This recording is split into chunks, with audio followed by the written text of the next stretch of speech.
弟兄姊妹平安，今日所讀嘅經文係但以理書第3章第1節至30節，主題係不向偶像低頭，見證上主是真神。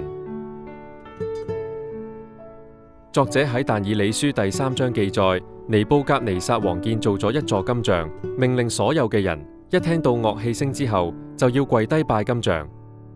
如果有人唔拜，就要將個人拎去火窯裏面燒死。但以理嘅3個朋友堅持講明，就算俾人掉入火窯，都唔會跪拜金像。佢哋相信神能夠救佢哋，所以無論點都唔會跪拜其他神明。尼布甲尼撒王勁嬲，下令把3個人掉入火窯，仲要將火燒到平時嘅7倍咁熱。點知王望入去時好震驚，因為3個人完全冇受傷，而且仲多咗1個人喺佢哋中間。尼布甲尼撒之後讚美3個人所信嘅神，承認佢哋敬拜嘅神真係有能力，仲下令任何人都唔可以褻瀆呢位神，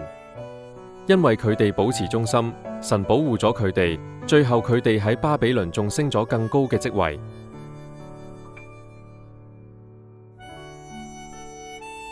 反省問題。作者喺但以理書第3章記載，